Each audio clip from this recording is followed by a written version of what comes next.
They say I'm bipolar. Sure I am. I can go through a range of emotions like sadness, euphoria, frustration, everything in the span of a few hours.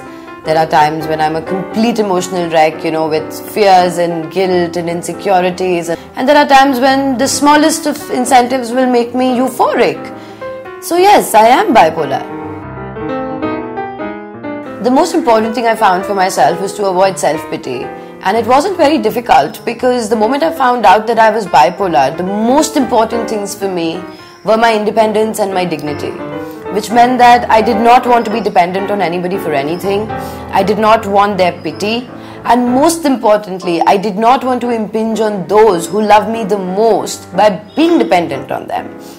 So what I found was that if I made a strong image of myself that I myself could believe in, as well as people around me could believe in, it became a lot easier for me to live up to that image rather than give in to the whims of my emotions. The other one very important thing for me was to enroll people in my life to be there for me and support me in the way that I needed. Very early on, we all figured out that what I did not want was pity, was advice, suggestions, criticism. These things just did not help and they made things worse.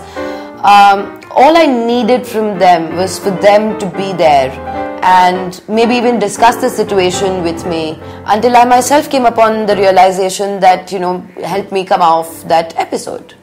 The other important thing was knowing my biggest trigger, which was emotional stress.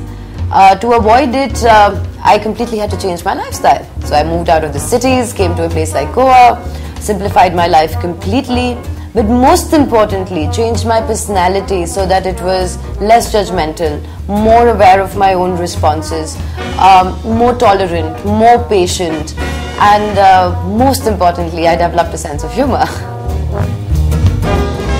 Of course, the most critical part of being bipolar is getting through one of the episodes when you have them.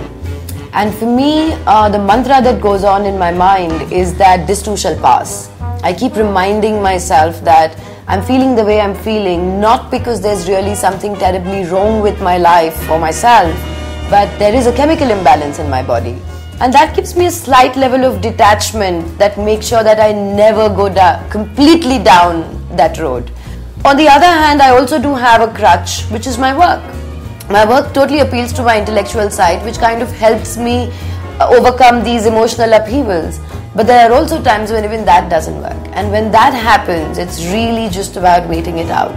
It's about taking one small step at a time, trying to make as much progress as possible, and at the same time reaching out to people who I know will be able to help me. In my experience, I have found that there really is abundance in the world, and anything that I might want, there is really a lot more of it. So when I do get rid of these things from my life that I don't want, the effect on my life is nothing but positive. I'm definitely not the person who came here. I'm more relaxed, less stressed, and definitely happier.